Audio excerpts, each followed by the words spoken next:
Borderland Ranger, that's really good.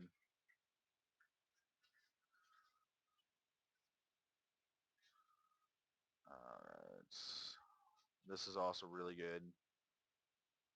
Haven Gold Vampire can be really good. So I think I'm going to go ahead and... Borderland Ranger is really, really ridiculous. Like, that can allow me to play green and splash. I can play really greedy and splash into black just for death wins or something like that. It's definitely a greed moment if I do that, but I think I'm just going to stay safe and go with that. Uh,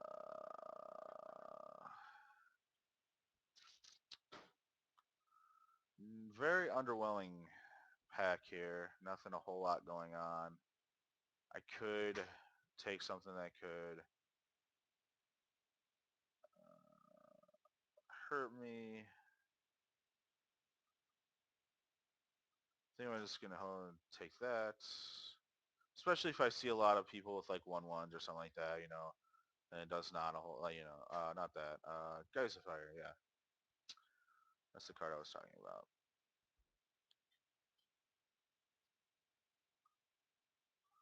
This is a neat trick, but at that point you should just be worried about killing them instead of doing tricks. Um, Alchemist Apprentice. This is good for a 2-drop. Really good.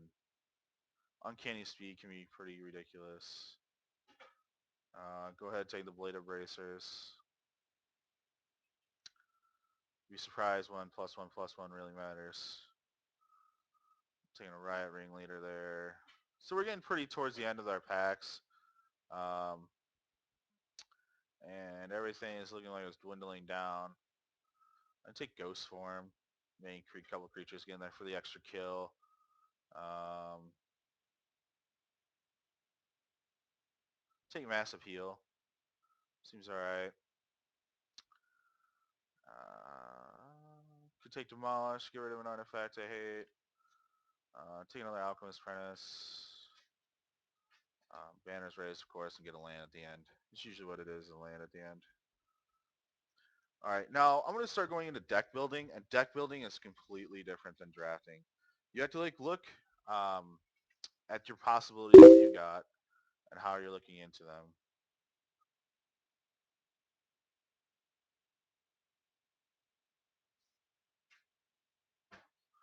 All right, so I want to go by name here. How's my name? Actually, let's do color here real quick. All right, let's see what I'm going to use. That's the first thing you're going to pull out. What cards of each color can you use that the colors you drafted? That's my plan, and that's my way of sorting out the cards that we'll use. So I'm definitely be using those cards. This is definitely a sideboard card. Demolish always is. Riot Ringleader is always good. Got a couple of those, so that can be pretty deadly at sometimes, at points. Um, this guy can be pretty ridiculous. Fervent Cathar is always good. I mean, I got Thunderbolts. I got my removal. Scalding Devil is definitely a good card. Um, Pillars, the Croon Striker. Get a couple Pillars here. And then I got a Banner's Raise, which I probably won't ever use um, unless need be. This is definitely, I think, a sideboard card too. If I see like little 1/1s out there or something like that. I also got Bladed Bracers. I think that's a good card to be using right now. Let's take a look at black. So that's my red. So piles by color. I think that's the red I would use. I have 8 creatures so far. Bone Splitters is pretty good. Um, Definitely think about using it, but not really. So I don't think I draft a whole lot of creatures. Um, Demonic Taskmaster is really good. Uh, don't know if Essence Harvest is that good considering my highest power is probably a 4. Um, but I think Deathwind is good, and Deathwind is very good. That's my black. Obviously white is nothing. I hate drafted that. Spectral Prison is pretty good. Alchemist Apprentice are pretty good. Ghost Form, if I need to get in, or a filler. Um, Fluttergeist is really good. I think this right now, Mass Appeal is like another filler for a card. The Drake is definitely good. Miss Raven's good. Griff is good. I think Haven Gull Scab is good. And right there gives me 23. I could take out Death Winds and put a Spectral Prisons. Um, or a Mass Appeal. Yeah, I think what I would do, since a lot of mine is actually have human, how many creatures I got? 16 creatures. I got some burn. I got some bladed bracers. Uh, definitely could play a Rot Crown. I think I'm going to put in the Spectral Prisons because those are pretty good removal. Take out Death Winds. I think I'm going to stay away from black at this point and maybe play a Massive Heal. And that would be my 23. All right, and when I say that'll be my 23, what you want to do is you want to make a minimum card deck of 40 cards. You really don't even want to go above that or below that. Well, below that, you got to have a minimum, so you can't go below that. But you really don't want to go above that because it's starting to throw off your consistency and the ability to draw consistently. So you always want to stay in that realm so you can consistently draw a spell, a land, or something of that nature to help you out in a situation where you're going to need it. Um, in this situation, I think I am doing fine. I think it's really good. 23, I have 15 of those are creatures. That means 8 of those cards are spells. So, I mean, my creatures are pretty good. Um, have a lot of ways of getting around things with removal. I don't have any bombs, late game bombs. So I could add another card just to, like another maybe, like you could go up to 24, but 23 is really where you want to be at because you want to always play 17 land or 16 land. So stay between 23 and 24 because those are, you don't want anything less than 16 or 17 land. And trust me on this through multiple points of mana flooding and mana screwing, it sucks.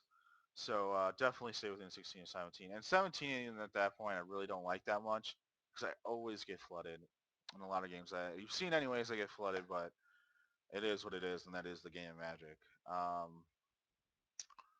So I think I want to add another card because my threat density, like I don't have any bombs, but I have a lot of good things. Um, So what you want to look through if you're going to add me an extra card, a filler, is what is a good filler? 5 for 3/3, not really a good filler. That doesn't really do anything unless you're trying to mill them out. And I could possibly get them down 15 cards by them killing that and beating in with it a lot, but we never know. And luckily, I only have, yeah. So it's really a question here if I want to be greedy or not.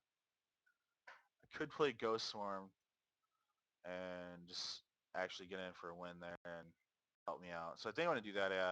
Ghost Swarm seems fine because that could come in and help me out at some point when I need to get in some extra damage. So, but if I do draw it late and I don't need it, it's kind of a dead draw. But I mean that'll happen. Another thing you want to do, which brings me to a point, what you want to do is always look at your deck and always make sure is the card you're going to draw a dead card or a live card in a situation. Yes, you're going to have those instances where it is a dead card all the time or most of the time. I mean, given any kind of situation, a card is going to have that type of appeal. But in a lot of cases against that as well, you're going to have cards that are always going to be active cards where you can do something with this card. You can play this card. You can, those are the type of cards you always want to gravitate to and stay within and um, be playing with. So, yeah, I mean, just keep that in mind as well. Draft cards that are always going to be played, that always can be played in a situation or a scenario that's going to help you out, or at least try to draft those cards. Um, but yeah, that's really the deck building on that point. Use those tips. Draft cards that you're gonna know you're gonna be playing that aren't dead cards in your hand when you draw them, or you're gonna be drawing them. Does this card have playability when you play it? Will it always have playability when you play it? Um, Look for removal. Removal is always a good thing. You got to get things out of your way. You got to get threats off your back. You also got to look into, um, you know, what's going on here, and keep in mind the mana cost of things, your curves. Curving up, curving. What is your top tier of your curve? Do you have double blue? Do you have double red? Do you have double green? Do you have double white? Keep those things in mind, because that could really, really either go one way or the other when making your mana base or making your deck as well. So we're talking about mana bases. I'm going to step into my next process here and go into the point of creating a mana base for a deck that you've created. My secret tech is every time I create a mana base, and I haven't told anyone until now what my secret tech is, and this is how I do this. And usually it turns out perfect for me every time, and I love it. So give you the rundown here real quick and how I produce my mana base for my deck. Um, and then hopefully you'll be on your way to creating your own draft decks that are superior than mine and maybe even better. Um, because that's what I'm looking to do today, is help you guys out and help you guys be a great drafter and be a better drafter than even me. But what I do is I run down, count how many blue sources I have, count how many red sources I have, and then add and calculate from there. So I have 1, 2, 3, 4, 5, 6, 7, 8, 9, 10, 11, 12 blue sources. 1, 2, 3, 4, 5, 6, 7, 8, 9, 10, 11, 12, 13. So 16 land, probably go 10, no, 9 and 7.